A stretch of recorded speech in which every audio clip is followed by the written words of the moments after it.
Savoir politique. Savoir politique. Savoir politique. Savoir politique. Amis auditeurs et auditrices de l'émission Savoir politique, bonsoir. Merci d'être au rendez-vous du 13e numéro de votre émission Savoir politique. Pour ce 13e numéro, nous parlerons du député. De la première expérience parlementaire faite dans le cadre institutionnel défini par la Constitution du 28 février 1959, présidée par feu Justin Tometi à Roumadébé, à la 7e législature actuelle dirigée par Maître Adrien Ogbedji, les députés ont toujours été les principaux animateurs des débats au Parlement. À la veille des élections législatives, alors que les partis ou blocs politiques parcourent monts et vallées pour se faire connaître ou réchauffer les liens avec les militants, les candidats se bousculent à leur porte pour solliciter une place sur les listes. Mais que sait-on du député? Quel doit être son rôle? Que va-t-il chercher ou faire à l'Assemblée nationale? Quels doivent être les rapports entre le député et les citoyens qui les représentent? Pour comprendre le rôle, les missions et la fonction parlementaire, nous avons invité pour vous dans ce studio une personne ressource. Monsieur Salomon Ogouman, juriste, administrateur, doctorant en droit public à l'Université de Parakou. Bonsoir, chers invités. Bonsoir, monsieur le journaliste. Oui. Avec moi au micro pour l'animation, c'est Mora Gabar. Bonsoir, Mora. Bonsoir Alain, amis auditeurs, bonsoir. Savoir politique est une émission à caractère pédagogique et d'éducation à la citoyenneté. Elle est coproduite par le Centre d'études sociologiques et de sciences politiques CESPO, un laboratoire de recherche en sciences politiques de l'Université d'Abomey-Calavi et votre radio Océan FM. Le CESPO est dirigé par Idjan Kakaï, professeur agrégé en sciences politiques et coordonnateur du master recherche en sciences politiques fondamentales. Dans cette émission, nous aurons la chronique sur le thème du jour à 18h30. Elle nous est proposée par Lafia Josaphat et Bruno Wessou de l'équipe du CESPO Média. Alors, votre rubrique Revue Ménage est aussi au rendez-vous aujourd'hui. La question du jour est la suivante. Au Bénin, le député à l'Assemblée nationale peut être aussi membre du gouvernement. Vrai ou faux? Justifiez votre réponse en 2 phrases au maximum. Vos réponses sont attendues par message via WhatsApp au numéro 94 11 29 09 et sur notre page Facebook Centre d'études sociologiques et de sciences politiques CESPO. La précision et la concision sont très importantes dans vos réponses. Plusieurs lots sont à gagner, notamment des ouvrages offerts par l'ambassade des États-Unis près le Bénin et le CESPO. Alors, je reprends pour vous la question du jour. Au Bénin, le député à l'Assemblée nationale peut être aussi membre du gouvernement. Vrai ou faux? Justifiez votre réponse en 2 phrases au maximum. Alors, pour démarrer donc cette émission, dites-nous, chers invités, lorsqu'on parle avant d'aborder même le rôle et les missions du député, il est important que nos auditeurs on découvre l'environnement dans lequel donc le député doit exercer sa mission, à savoir donc le Parlement. Alors, monsieur Ogouman, dites-nous, à quoi sert un Parlement dans un système démocratique? Merci, monsieur le journaliste. Le Parlement est le socle de tout régime démocratique. Il en constitue d'ailleurs l'institution clé. C'est l'organe délibérant chargé de voter la loi, de contrôler l'action du gouvernement et, dans certains pays comme la France, d'évaluer les politiques publiques. C'est donc grâce au Parlement que l'exécutif met en œuvre sa politique à travers les lois votées et les ratifications des accords et conventions internationales. Oui, monsieur Salomon Ogouman, dites-nous, dans certains pays, nous avons 2 chambres, c'est-à-dire le Congrès et le Sénat, mais au Bénin, nous avons une chambre unique. Est-ce que cela donne plus de pouvoir à nos députés? Effectivement, dans certains pays unitaires comme le Togo et la France, et dans d'autres pays fédéraux comme le Nigeria, les États-Unis par exemple, le Parlement est à 2 chambres. Nous avons le Congrès et le Sénat. Ailleurs, nous avons l'Assemblée nationale et le Sénat. Mais le Bénin a fait l'option d'une chambre unique pour le Parlement. À vrai dire, cette unicité de chambre ne donne pas vraiment plus de pouvoir aux députés béninois par rapport aux députés des pays dont le Parlement est à 2 chambres. Dans la mesure où la fonction exercée par le Parlement unique est subdivisée en 2 dans les pays qui ont 2 chambres. Il s'agit simplement d'un choix fait d'un pays à un autre. Le Bénin a fait l'option d'un Parlement à chambre unique. Le professeur Hassen Adelou justifie ce choix en disant que c'est dans le souci de concentrer l'activité parlementaire en une seule chambre pour avoir plus d'efficacité et pour éviter les problèmes de blocage au sein de la seconde chambre par le biais des navettes. C'est également un choix historique qui est fait, qui tient compte de la population du Bénin, de l'histoire du pays et des ressources disponibles pour pouvoir gérer les deux parlements. Mais à côté au Sénégal, peut-être que le Bénin a fait finalement un bon choix, parce que le Sénégal avait 2 chambres et puis finalement le Sénat a été supprimé. Oui, effectivement, le Sénégal avait 2 chambres, mais avec le biais des réformes du nouveau président, le Sénat a été supprimé.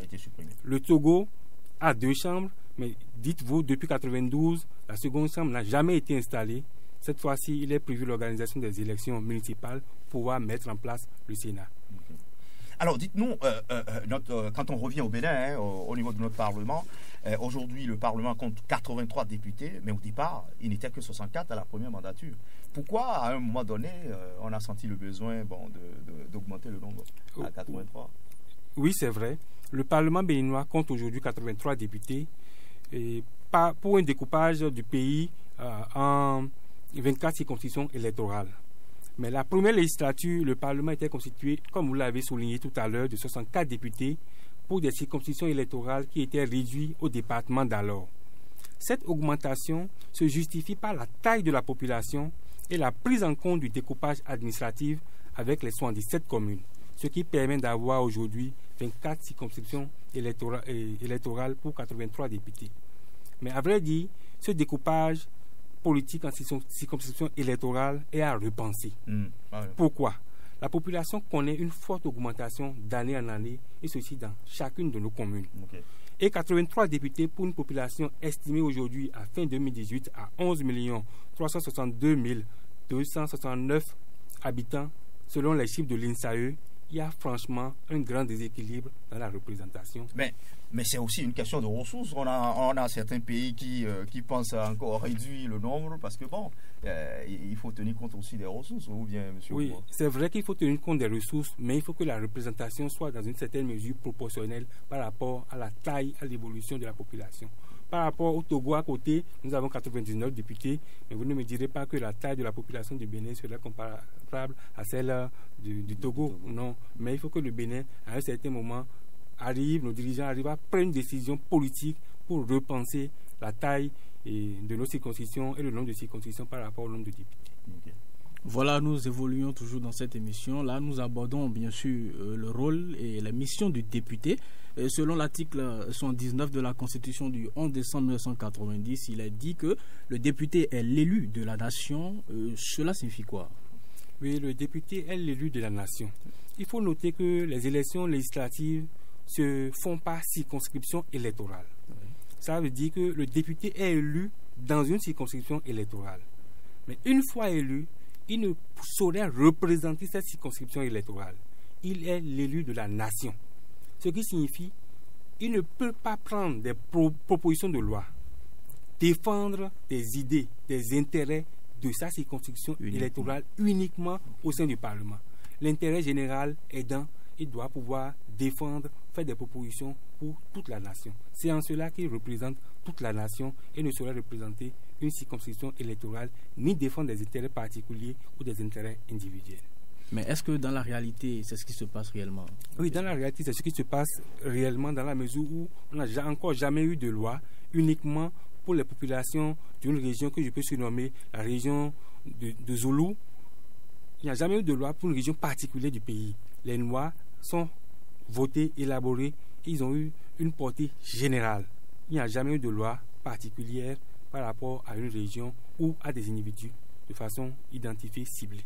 Mais on voit souvent des députés défendre des positions de leur région, de leur localité et autres. Est-ce qu'ils ne comprennent pas la portée de ce qui est prévu? Oui, cette défense des intérêts de leur population, vous allez voir, c'est pour que celle-ci se retrouve dans la loi en projet ou en proposition.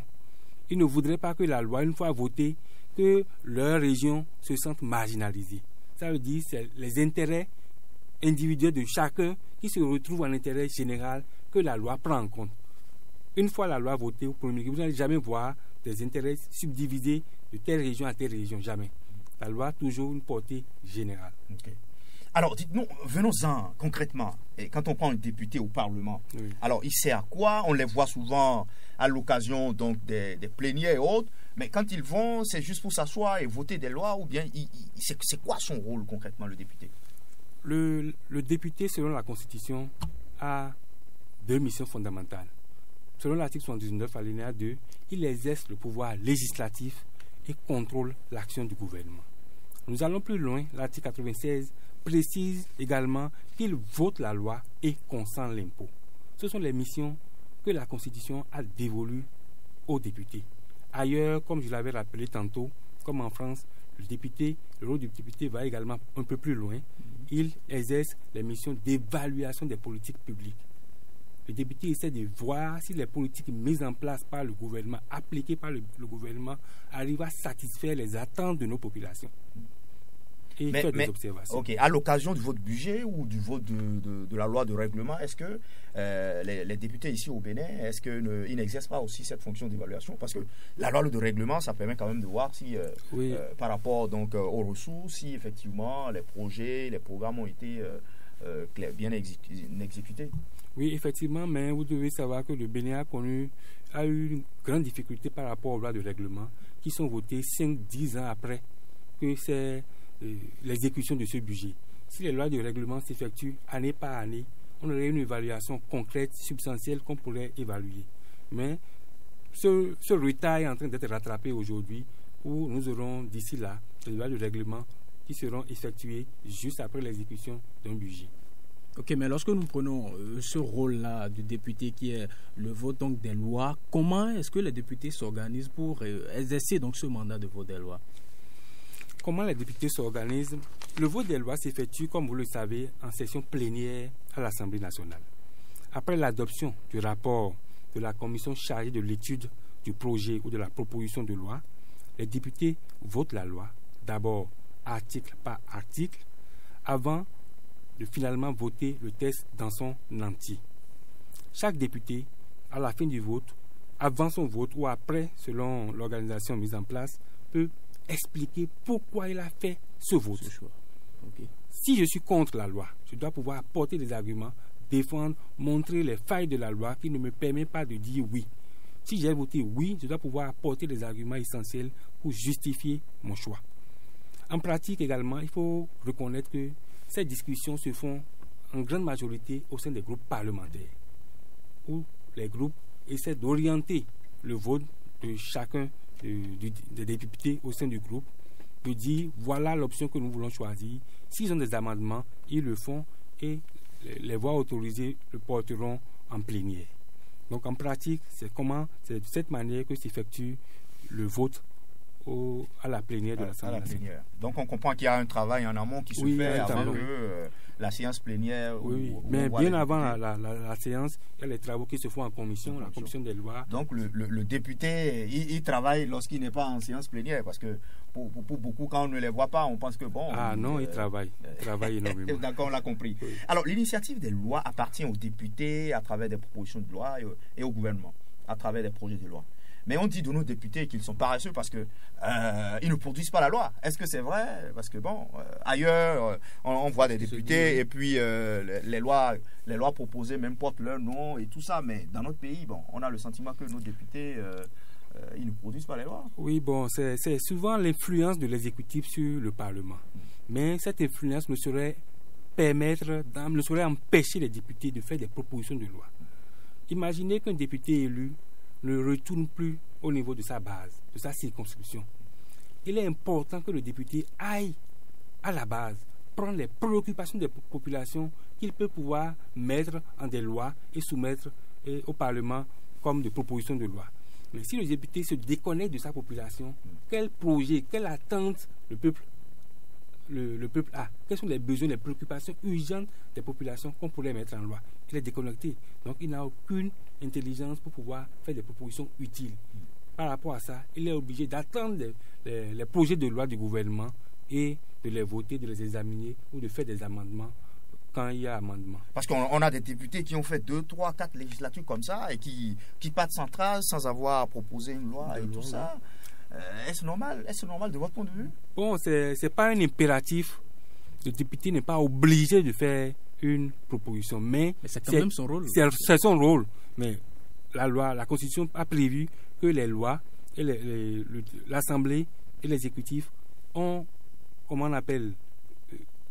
des propositions de façon concurrente. l'Assemblée à travers les propositions de loi, le gouvernement à travers des projets de loi. Donc les lois peuvent venir à gauche comme à droite, soit en proposition, soit en projet. Mais il est normal qu'un député, même s'il n'a fait aucune proposition pendant 4 ans, s'il arrive à faire 2 pendant 4 ans, ça serait utile. Imaginez que chacun des députés, avant la fin du mandat, arrive à faire une seule proposition de loi. On aura 83 lois qui seront votées et ces lois porteront le nom de chacun de nos députés. Oui, vous l'avez dit, outre le pouvoir donc de légiférer, les députés contrôlent également l'action du gouvernement. En parlant de ça, comment se fait ce contrôle-là et quels sont les mécanismes par lesquels ce contrôle s'exerce? Merci beaucoup. Le contrôle se fait à travers des questions qui sont adressées au gouvernement. Nous avons des questions écrites. Des questions écrites, tout député peut poser une question écrite qu'il envoie au président de l'Assemblée nationale, qui transmet à son tour au président de la République. Et le ministre concerné peut écrire et répond à cette question également par écrit. Nous avons des questions orales avec ou sans débat. Nous avons des questions d'actualité. Nous avons des interpellations. Nous avons des questions, les commissions d'enquête parlementaire. Voici le système, le mécanisme que la loi a prévu pour permettre aux députés d'exercer le contrôle de l'action gouvernementale. Mais dans ce cas, il arrive parfois que on invite le gouvernement, donc qui se représente pas à travers le ministre concerné par la question, oui. Mais le ministre ne se présente pas. Est-ce que c'est bon pour notre système démocratique? Oui, effectivement, ça c'est un dysfonctionnement grave. Il faut comprendre, il faut situer les responsabilités. D'abord au sein du Parlement. Il est prévu que par semaine, il y ait une journée consacrée aux questions. Est-ce que, à travers le bureau de l'Assemblée nationale, on arrive à respecter cette planification afin que le gouvernement puisse venir répondre aux questions? Là, il y a un problème qui se pose. Deuxièmement, s'il arrive qu'on programme effectivement un jour pour ces questions, comme vous l'avez souligné tout à l'heure, les ministres manquent à l'appel. Et ça, ce n'est pas également bon. Il ne faut pas qu'il y ait un sentiment de blocage, d'empêchement du contrôle de l'action du gouvernement. Dans la mesure où c'est une mission constitutionnelle que la Constitution a dévolue aux députés, voter la loi et contrôler l'action du gouvernement. Il ne doit pas avoir un blocage par rapport à l'empêchement et par rapport au contrôle, mais malheureusement, c'est ce que nous observons depuis un certain temps. Okay. Alors, on a des députés, on parle de contrôle, on a des députés qui excellent dans les questions écrites. Hein. On l'a connu, le député Éric Ndete, oui. la mandature passée. Et cette fois-ci, nous avons le jeune député Guy Mitokbe qui excelle dans les questions écrites. Pendant que d'autres, on se rend bien compte qu'ils sont muets. Est-ce que, sur ce plan, nos députés assument réellement leur rôle de contrôleur de l'action gouvernementale? Lorsque un député, toute la mandature, il est muet, il n'a jamais posé une question écrite?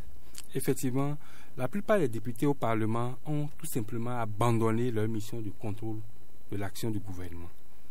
Et ce contrôle est aujourd'hui réduit à une poignée de députés, la plupart du temps de la minorité parlementaire ou de l'opposition tout simplement. Là encore, les questions qui sont posées, les séances de réponse du gouvernement ne sont pas toujours planifiées, respectées. Et de report en report, on se retrouve à la fin de la législature avec des dizaines de questions qui restent sans réponse, ce qui n'est pas bon statistiquement pour le Parlement. Donc c'est des choses à améliorer, surtout que nous sommes à la veille des élections législatives, oui. Et bientôt on aura une nouvelle mandature. Je pense que c'est des situations à corriger, oui. pour renforcer donc, notre système. Effectivement, là on note un déséquilibre entre les deux missions du Parlement. De l'autre côté, on voit qu'il y a un gap au niveau de la législation. Surtout cette législature actuelle. Voilà. Il y a eu beaucoup de lois qui ont été votées et tout. Il faut essayer d'équilibrer dans la mesure du possible les deux missions du député et ne pas faire en sorte qu'il y ait un mur par rapport au contrôle de l'action du gouvernement. Mais on a le sentiment souvent de loin que nos députés ne travaillent pas quand il n'y a pas de plénière. Est-ce vrai? Non, pas du tout. Pour un député qui assume bien sa fonction, la session plénière n'est pas le seul lieu de travail parlementaire. Le travail continue dans les autres organes du Parlement, à savoir le bureau de l'Assemblée nationale, les commissions permanentes, les groupes parlementaires, la conférence des présidents et s'il y a lieu au sein des commissions d'enquête parlementaire. Ce travail parlementaire se poursuit également dans le cabinet de chacun des députés. noter que les députés doivent avoir chacun un cabinet pour pouvoir mieux faire les réflexions. Dans sa circonscription électorale? Pas forcément. Ça peut être à Cotonou ou à Porto-Novo. Okay. L'essentiel, c'est qu'il ait un cabinet pour bien mûrir ses réflexions et se faire aider des techniciens, des experts de chaque domaine. Donc, ce travail se poursuit également dans les circonscriptions électorales où le député va à la rencontre de sa population pour recueillir ses préoccupations, ses problèmes, ses difficultés au quotidien. Mais il faut noter qu'il y a également un travail non constitutionnel du député qui est l'assistanat social. L'intervention du député dans le social aujourd'hui est inquiétante et l'isole fondamentalement par rapport au Parlement. De quoi il s'agit? Il faut reconnaître que nos députés aujourd'hui, quand vous les voyez, nombreux sont parmi eux qui sont toujours connectés à leur portable parce qu'ils doivent répondre aux multiples appels et sollicitations de leur mandat. Quand vous le dites, soyons plus concret, c'est-à-dire lorsqu'il y a un mariage au village, dans sa commune ou sa circonscription, lorsque il y a un baptême et autres, le député, il est souvent, on l'appelle, on lui demande d'envoyer de l'argent. Hein, même pour régler les factures d'électricité. Même pour régler les factures d'électricité. Est-ce que ça, c'est la fonction d'un député? Exactement. Ce n'est pas une fonction constitutionnelle, mais aujourd'hui, qu'on le veuille ou non, ça prend énormément le temps du député. Est-ce que c'est normal? Bon, nous ne pouvons pas le refuser dans la mesure où le député étant proche de la population, ces derniers se sentent plus... Il y a un contact plus aisé à entrer en contact avec le député, à lui poser ses problèmes. Est-ce que ce n'est pas du clientélisme? Bon, n'oubliez pas qu'un député, une fois au Parlement, la première préoccupation, à part le travail qu'il fait, c'est d'assurer également sa réélection. Et la réélection ne serait pas possible si on n'est pas à l'écoute de la population. Donc il le fait des fois à des fins politiques? Il y a des fins politiques, il y a le réalisme, la paupérisation de nos populations également. Les populations sont pauvres, ils ont des moyens, ils ont des difficultés, ils doivent régler les factures d'électricité comme vous l'avez dit, ils doivent gérer des conflits de ménage même avec des gens, orienter des gens, aller voir, prendre ses contacts pour voir comment aider un administré qui est en difficulté, comment joindre d'un bout à l'autre. Effectivement, tous ces problèmes empiète sur le temps parlementaire et ne permet pas aux députés de répondre efficacement à ces missions constitutionnelles. Mais il y a aussi que sur le terrain, parfois, on a des députés qui promettent des routes, qui promettent des ponts, qui promettent des forages, de l'eau potable. Est-ce que le député, est-ce qu'il n'a pas une mauvaise compréhension de son rôle? Parce que c'est pas lui qui est dans l'action. Oui, c'est ce que je disais tantôt. C'est l'assimilation de son rôle social, de l'entraide qu'il effectue aux populations, qui l'amène à faire des propositions qui ne relèvent même pas de ses compétences. Est-ce que ce n'est pas des propositions démagogiques? Parce que là, c'est effectivement des propositions. Il n'a pas les moyens de le faire. Il n'a pas les moyens et l'État ne met même pas les moyens à sa disposition pour faire réalisation. Et puis, ce n'est pas son rôle. Ce n'est pas son rôle. Mais de façon volontaire, il peut aider, il peut accompagner, il peut mettre un puits dans un village juste en situant ça, en circonscrivant ça dans son rôle social. Mais est-ce que cela doit se faire directement ou à travers peut-être une ONG ou une association d'entraide et tout ça? Bon, vous allez voir souvent ces aides sont des aides mineures, ce n'est pas de grands montants et ils le font spontanément, soit en don aux populations qui réalisent ces forages eux-mêmes. Donc c'est comme ça se passe, mais cet assistanat social empiète énormément sur le travail parlementaire, occupe énormément le député parce que chaque fois il doit être connecté, quand il quitte le Parlement, il doit voir telle personne, il doit aller au niveau de l'administration, il n'a pas le choix parce qu'il est l'élu du peuple, il doit répondre aux préoccupations du peuple, aider dans une certaine mesure les populations. On l'aura compris, mais dites-nous en quoi le député contribue réellement au développement de sa nation et à l'amélioration donc du bien-être de ses concitoyens. Oui, le député contribue au développement de sa nation à travers le vote des lois qui concourent au bien-être économique et social des populations. Des lois qui renforcent la démocratie, l'état de droit, l'unité nationale et qui tiennent surtout compte de l'intérêt général. En un mot, des lois qui favorisent l'épanouissement de nos populations. C'est de cette manière que le député contribue à l'épanouissement et au développement de la nation. Okay. Alors, mais est-ce qu'aujourd'hui, dans notre système actuel, Est-ce qu'un député, il peut à la fois être ministre et député? Est-ce que c'est possible dans notre pays? Non, c'est... Ou bien on a des députés, mais est-ce que c'est... Non, vous parlez parce qu'ailleurs, c'est possible. Des cas d'incompatibilité. Mais la législation béninoise ne permet pas ces cas d'incompatibilité. Un député ne peut pas être ministre dans un gouvernement. Prenons le cas d'un ministre en exercice, d'un député en exercice qui est nommé ministre pour un gouvernement. La loi lui permet de prendre sa décision au bout d'un mois, de 30 jours, de choisir l'option qui l'arrange. S'il ne le fait pas, au-delà des 30 jours, il est démis de ses fonctions de député. Donc, ce n'est pas possible de faire ce cumul de poste de ministre et de député. Mais il est arrivé que il y a eu une polémique autour de la nomination du député Nago par rapport à une fonction administrative. Est-ce que cela est permis par nos tests? Oui, la loi, surtout la nouvelle loi, la loi 2018-31 du 9 octobre 2018 portant code électoral en République du Bénin, permet qu'un député, que le président de la République puisse confier des tâches administratives à un député. Dans ce cas, il faut requérir l'avis du bureau de l'Assemblée nationale et cette mission ne doit pas excéder 6 mois. Au-delà, on peut renouveler par un décret, mais notez que pendant qu'il exerce cette fonction administrative ponctuelle, le député est suspendu de ses fonctions au sein du Parlement. C'est à la fin de la mission qu'il pourra reprendre son activité parlementaire. Suspendu, ça ne veut pas dire qu'il perd sa qualité de député. Non, pas du tout, pas du tout. C'est comme si on disait il moins un point, virgule, en attendant d'aller finir sa mission. Oui.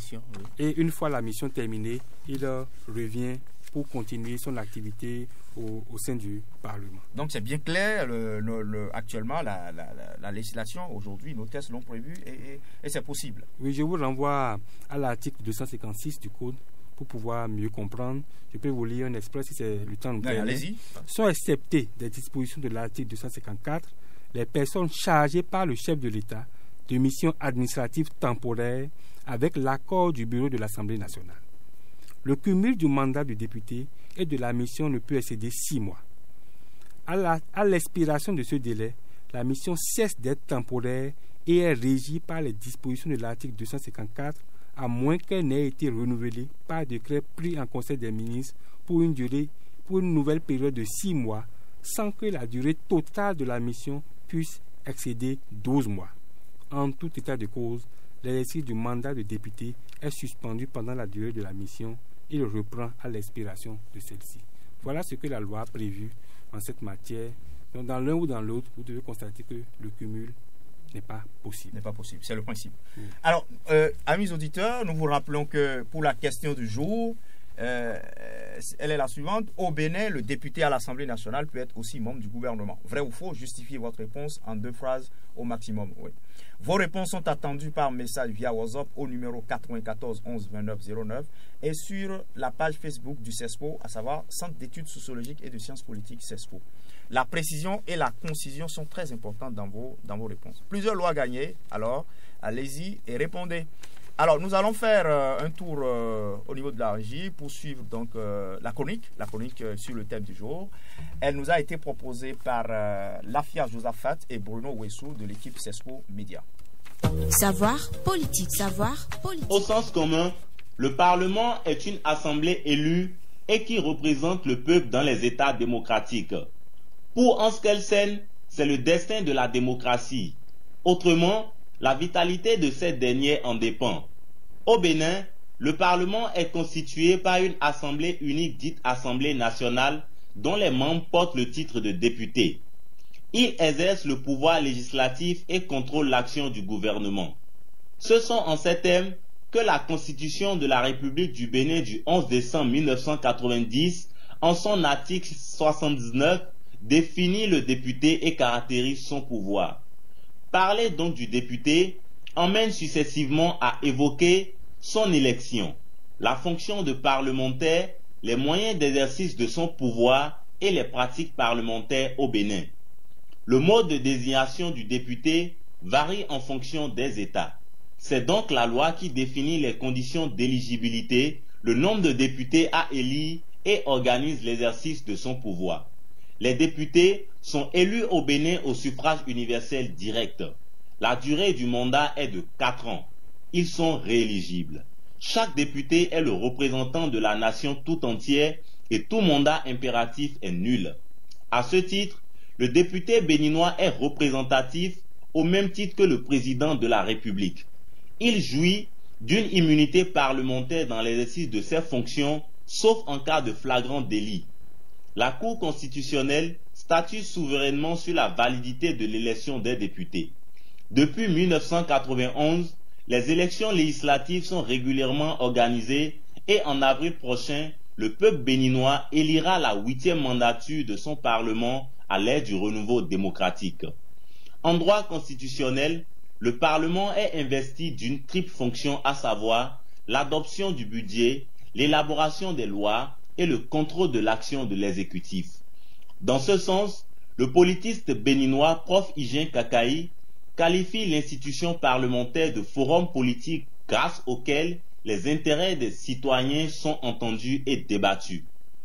Une fois élu, le député exerce sa fonction législative à travers l'initiative de loi ou à travers le vote des projets de loi initiés par le gouvernement. Le règlement intérieur de l'Assemblée nationale a prévu plusieurs procédés d'expression du vote par les députés. Les votes s'expriment soit à main levée, soit assis et levé, soit au scrutin ordinaire, soit au scrutin public à la tribune, soit au scrutin secret. Outre le vote des lois, le député contrôle l'action gouvernementale. Ce contrôle se fait notamment au moyen de questions orales avec ou sans débat non suivi de vote, de questions écrites, de questions d'actualité, d'interpellations adressées au gouvernement ou d'une commission d'enquête parlementaire. Les conditions d'usage de chacun de ces moyens spécifiques sont définies par le règlement intérieur de l'Assemblée nationale. Dans la pratique, les députés, pour des actions coordonnées et efficaces, désignent en leur sein un bureau dirigé par un président. Aussi, il est mis en place 5 commissions permanentes, conformément à l'article 29 du règlement intérieur de l'Assemblée nationale, et ils peuvent s'organiser en groupes parlementaires selon les affinités et intérêts politiques du moment. Mais les pratiques parlementaires au Bénin comme ailleurs suscitent toujours des questionnements, notamment quant à l'intérêt des lois votées au nom du peuple et pour le peuple, et la qualité du contrôle de l'action gouvernementale. Certaines lois votées sont souvent à tort ou à raison source de polémiques, voire de contestation. À titre d'exemple, on peut citer celle relative à l'encadrement de l'exercice du droit de grève au Bénin ou encore la nouvelle charte des partis politiques. Pris au joug des considérations politiciennes, certains textes de loi sont rejetés en dépit de leur pertinence technique avérée. Des chercheurs considèrent l'Assemblée nationale comme un champ social spécifique. Le contrôle de l'action gouvernementale n'est pas une priorité dans la hiérarchie des motivations et stratégies politiques des députés. Il montre aussi que les partis politiques vivent essentiellement du financement privé. En tant qu'entrepreneurs politiques, il n'est donc pas exclu que leur comportement au pouvoir soit dominé par la seule logique de retour sur investissement. Le Parlement est alors caractérisé par un clientélisme parlementaire qui sous-entend la transhumance politique. Cette dénaturation est due avant tout à la faiblesse de la culture parlementaire dominée par des intrigues. Savoir politique, savoir politique. L'émission Savoir politique, diffusée tous les dimanches sur Océan FM en partenariat avec le CESPO, reçoit pour vous ce dimanche Salomon Ogouma, juriste, administrateur, doctorant en droit public à l'université de Parakou. Il opinera sur le thème « Le député ». Retrouvez la grande équipe de Savoir politique ce dimanche entre 18h et 19h sur Océan FM à 88.6. Savoir politique, démocratiser le savoir pour une bonne culture démocratique. Alors, c'était à l'instant la chronique signée par Lafia Josaphat et Bruno Wessou de l'équipe du CESPO Média. Alors, chers invités, dites-nous, quelle réaction avez-vous par rapport à cette chronique donc, que vous avez suivie avec nous? Oui, cette chronique est tellement riche et retrace la vie du parlementaire depuis son élection jusqu'à la fin de son mandat. Et ce qui a surtout retenu mon attention, c'est les lois à polémique. Et ces lois polémiques me renvoient à l'affirmation du professeur Joël Aïvo qui dit que la loi au Bénin est en déclin, mal conçue, mal étudiée et adoptée dans des termes équivoques, confus et problématiques. Ceci s'explique autant par les limites du législateur que par la défectuosité des mécanismes de fabrication et d'application de la loi. Vous voyez, quand on lit cette affirmation du professeur et on se rend compte de la réalité au quotidien, pas plus tard que cette semaine, une partie de l'opposition était au cabinet du président de la Cour constitutionnelle. Entre autres questions posées, c'était de savoir quelle interprétation le président de la Cour faisait. Ou quelle compréhension on peut avoir de l'article 242 et de l'article 56 de la Charte des partis politiques. S'il arrive que des hommes politiques arrivent à poser ces questions, on se demande ce qui ne va pas. Est-ce que la lettre de la loi n'est pas compréhensible? Quel est le problème qui est posé dans cette loi votée? Ça veut dire qu'ils ont des inquiétudes par rapport à une future application de cette disposition. Et ça renvoie au rôle du député qui devrait en principe pouvoir donc voter des lois qui sont assez claires pour tout le monde. Et effectivement, ça renvoie aux politiques dans la conception de la loi, de savoir quels sont les mots, les termes juridiques qu'il faut employer pour que la loi soit accessible, compréhensible par tous. Ok. Alors, l'autre chose aussi que j'ai noté au niveau de la chronique, on a dit que le contrôle de l'action gouvernementale n'est pas une priorité. Est-ce que vous partagez le même avis? Bon, quand on dit c'est pas une priorité, on se rend à l'évidence de par la réalité des faits que effectivement ça semble pas être une priorité. Dans la mesure où il y a un jour qui est programmé, mais on ne le programme pas. Même si on le programme, les acteurs, les membres du gouvernement devant venir répondre aux préoccupations des députés ne viennent pas. Ce qui signifie que les questions viennent, mais bon, ce n'est pas une préoccupation. On préfère faire uniquement le premier choix du pouvoir du législatif, à savoir voter la loi. Mais il y a une autre chose, toujours par rapport au contrôle de l'action gouvernementale. Vous avez évoqué la question, c'est-à-dire des commissions d'enquête. C'est assez rare dans notre pays, au niveau du Parlement. Est-ce que les députés, ils ne sentent pas le besoin vraiment de mettre en place ces commissions d'enquête pour éclairer l'opinion, les citoyens par rapport à un certain nombre d'actions menées par le gouvernement sur le terrain? Oui, c'est une affaire de rapport de force. Et quand la majorité est dominante au sein du Parlement, il est difficile de mettre en place une commission d'enquête parlementaire parce que pour mettre en place cette commission, il faut un certain nombre de députés, au minimum 10. Mais si l'opposition n'a pas les moyens de faire, et il faut arriver à adopter également cette idée de commission parlementaire. Tant que ce n'est pas possible par rapport à la majorité parlementaire, c'est difficile. C'est pour ça que vous allez voir que cette mandature, je ne sais pas s'il y en a eu 2 ou 3 commissions. Même la précédente aussi, oui. C'est devenu pratiquement une tradition dans notre pays que les commissions d'enquête sont assez rares. Oui, quand le pouvoir de force change de camp et c'est l'opposition qui a le contrôle du Parlement, c'est plus facile de mettre en place les commissions d'enquête parlementaire. Là, nous abordons bien sûr les députés, les rapports entre les députés et les citoyens. Le mandat du député est représentatif et découle bien sûr de l'application des principes de démocratie représentative. Alors, mais est-ce que dans la réalité du député ici au Bénin, est-ce que ces députés-là représentent valablement les mandats? Oui, le député représente ses mandats dans la mesure où il a été élu par ses populations. Mais les représente-t-il valablement? C'est là toute la question. Après les élections plutôt, combien de députés reviennent au niveau de la base? Ils sont très peu. Donc, ne revenant pas à la base, ils ne prennent pas en compte les préoccupations des populations. Ils ne sont pas à l'écoute des populations. Ils ne traduisent pas en loi les préoccupations urgentes, importantes des populations. Et même si des projets de loi sont transmis à l'Assemblée nationale, quelle est leur force pour pouvoir apporter des amendements par rapport aux préoccupations des populations? C'est en cela qu'on pourrait se demander, est-ce que la représentation est vraiment valable? Il y a des doutes par rapport à l'efficacité de cette représentation qui, en certains points, souffre d'insuffisance. Mais est-ce que cette population-là n'a pas, disons, un moyen de pression donc, pour amener le député à revenir? Bon, vous savez que le mandat du député n'est pas un mandat impératif. Oui. Même si le député va à l'encontre de la population et prend les préoccupations, il ne lui est pas imposé de forcément traduire ça en loi. Il peut juger que ce n'est pas opportun pour le moment et le laisser.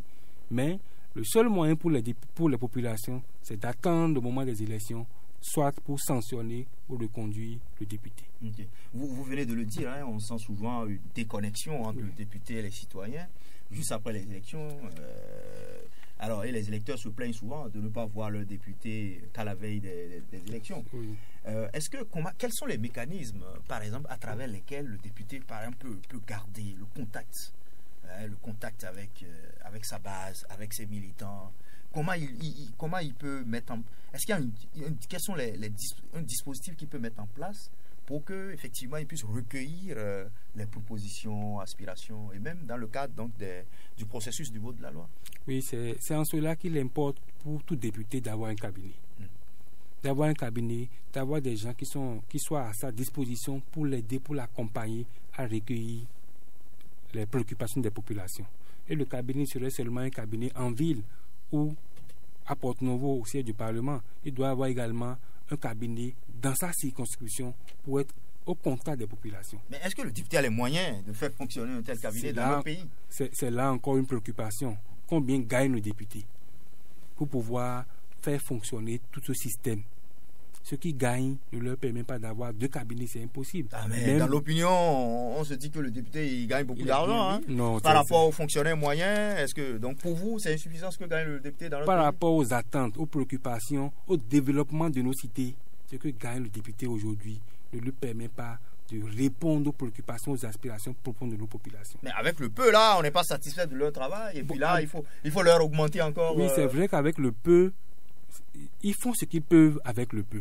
Mais on attend toujours plus d'eux parce que nos attentes sont grandes et on doit énormément attendre d'eux parce qu'ils nous représentent. Ils représentent nos voix et portent nos préoccupations. C'est en cela qu'ils n'ont pas le choix. On doit toujours les bousculer. Mais dans la mesure du possible, on doit tenir compte de nos préoccupations, des besoins de nos députés pour les accompagner. Mais au regard de toutes ces exigences donc, et du rôle important du député, est-ce que tout le monde est appelé à aller au Parlement? Non, tout le monde ne peut pas aller au Parlement. D'ailleurs, le nombre de postes est limité. On a 84 depuis très longtemps jusqu'à ce jour. Et les exigences et les missions dévolues aux députés ne sauraient permettre à tout le monde d'aller au Parlement. Mais on peut nourrir le rêve d'aller au Parlement un jour. Il y a beaucoup de candidats aujourd'hui qui se bousculent à la porte. Oui, c'est normal. Qui passent de bloc en bloc parce que là, ils ne sont pas sûrs d'être positionnés. Alors là, ils changent. Et puis on se demande même est-ce que réellement ils épousent la vision et puis tout ce qui est derrière un bloc. Lorsqu'ils ne sont pas sûrs d'avoir une place, alors là, ils démissionnent et ils vont dans un autre bloc. Bon, ils ne finiront pas choisir un à la veille des élections, sûrement. On les attend. Mais il faut savoir que les attentes du député sont énormes. Et il y aura beaucoup d'appelés, mais très peu seront élus. Et parmi ces élus, il faut qu'ils soient à la hauteur de l'institution. Il faut qu'ils prennent en compte les préoccupations des populations. Et il faut que le député soit un député instruit, capable d'analyser les textes, les préoccupations, capable de faire des réflexions, capable d'ouvrir la bouche, de prendre la parole en public. Parce qu'il faut reconnaître qu'il y a des députés dans notre Parlement qu'on ne voit jamais prendre la parole. Durant toute la mandature, hein. Oui, il faut le préciser. Oui. Il y en a qu'on ne voit qu'à l'occasion des votes, hein, et puis ils lèvent la main. Voilà. Et c'est la caméra qui fait un tour rapide et on les voit, mais jamais prendre la voix, même pour défendre leur propre vote. Il est difficile pour certains de prendre la parole pour défendre leur vote, justifier leur vote. Ça, c'est problématique et c'est une insuffisance du parlementaire. Mais il y a aussi ceux-là qui excellent dans l'absentéisme. C'est-à-dire qu'il y a des députés, ils ne viennent jamais aux séances, on ne les voit jamais. Pourtant, il y a des dispositions qui permettent de sanctionner tel comportement au Parlement. Oui, cette police, l'application de ces mesures, ça dépend de quel côté on se trouve. Est-ce que ça devrait être le cas? Ça ne devrait pas être le cas, mais malheureusement, c'est ce à quoi nous assistons. Il y a des députés qu'on voit à peine, peut-être 10 fois pendant 4 ans au sein du Parlement. Ils viennent rarement et ils profitent seulement des avantages liés à leur fonction de député. Bon, ce que j'appelle moi les députés passeport, et c'est juste les avantages et le macaron sur le véhicule. On les reconnaît en tant que députés, mais ils n'exercent pas la fonction en tant que telle. Dites-nous, M. Salomon Agouma, à la veille des élections législatives, sur qui porter son choix pour s'assurer bien sûr que le prochain Parlement va voir des députés dignes de représenter les citoyens. Est-ce que vous pouvez nous aider à retracer ou à tracer le profil type du député qui véritablement... parce que nous sommes à la veille et les citoyens seront appelés à... Oui, c'est vrai, nous sommes à la veille, mais il n'y a pas un profil type, standard, affiché, défini pour le député. Mais qui cherchons-nous? Quelqu'un qui doit nous représenter. Celui-là qui sera en mesure de porter notre voix. Celui-là qui doit être en mesure de parler en notre nom. Pour cela, les populations doivent opérer un choix utile de leurs représentants au Parlement. Être le fils du terroir ne suffit pas uniquement pour faire de vous un bon député. Le député doit être en mesure d'assumer sa fonction et de ne pas tirer uniquement les avantages liés à sa fonction. Un représentant du peuple qui ne prend jamais la parole au Parlement, qui n'accorde jamais d'interview pour expliquer ce qu'il fait, ses votes, un député qui est toujours absent au Parlement, comme vous l'avez souligné tout à l'heure, n'est pas digne de continuer à représenter les citoyens.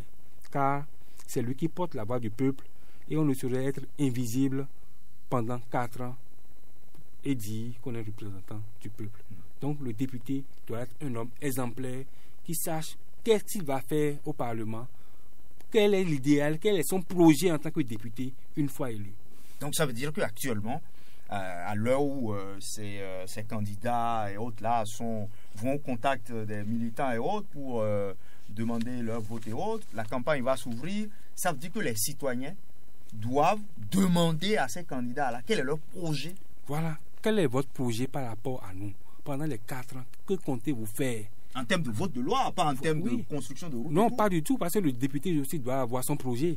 En tant que député, voici mon projet.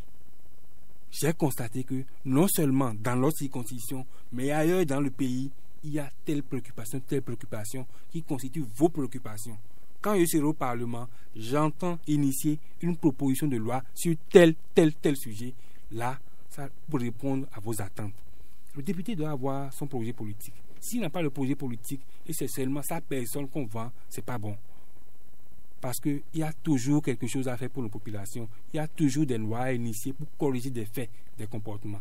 Donc le député doit en tenir compte et avoir son projet de société par rapport aux élections. Alors, dans la chronique, vers la fin, on disait que nos députés manquent de culture parlementaire. Pour vous, qu'est-ce que vous proposez effectivement pour la prochaine mandature, la 8e, pour qu'on ait vraiment des députés donc, qui effectivement ont cette culture parlementaire? Effectivement, parlant de culture parlementaire, que lègue-t-on d'une législature à une autre aux nouveaux députés qui entrent au Parlement? On doit pouvoir leur enseigner l'histoire du Parlement. Dans le kit du nouveau député, on doit pouvoir l'informer, le former et le porter des informations sur la culture, sur les lois, montrer même les insuffisants du Parlement en termes de lois votées. Quelles sont les observations faites par la Cour par rapport au cours du contrôle de constitutionnalité sur les lois votées? Que nous reproche la Cour sur telle loi, par exemple? Il arrive que la Cour se prend le bic et indique la conduite, choisit les mots dans la loi. Donc, le député élu, une fois élu, on doit pouvoir le renseigner fondamentalement afin qu'il ne soit pas un nouveau pendant 4 ans.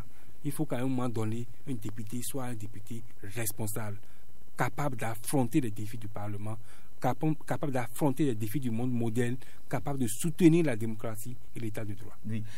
Avant d'arriver pour cette émission-là, il y a un auditeur qui m'a écrit lorsqu'il a vu l'affiche de l'émission et qui me disait mais on se rend compte que de législature en législature, au niveau de notre Parlement, c'est-à-dire on perd la qualité.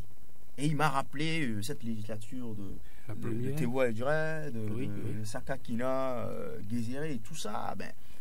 Vous avez la même perception des choses? Oui, effectivement, la première législature a été qualifiée de législature de cadre intellectuel à cause de leur diversité. Et quand vous voyez et les débats au Parlement étaient des débats pointus, techniques, mais de législature en législature, nous perdons la qualité. Mais on ne peut pas dire qu'on perd la qualité en tout point de vue. Il y a une certaine qualité au Parlement.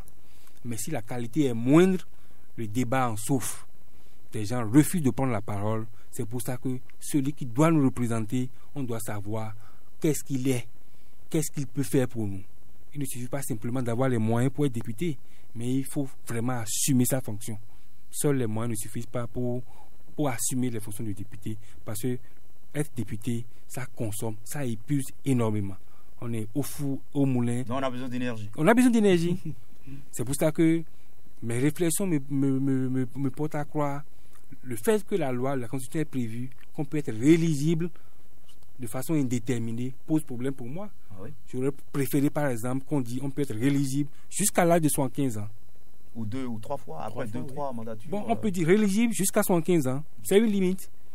On peut, l'âge de départ c'est 25 ans, jusqu'à 75 ans par rapport au nombre de fois qu'on peut être rééligible, limiter la réélection dans le temps et le câbler par rapport à l'âge. Surtout que les jeunes sont à la porte et réclament et revendiquent leur droit aussi d'entrer au Parlement. Voilà, sinon on peut être député à vie, selon la Constitution. On peut être député à vie, mais à force du temps, l'âge aidant, on n'a plus les mêmes réflexes, on n'a plus le même temps, on n'a plus la même énergie pour faire face aux défis qui nous attendent au sein du Parlement.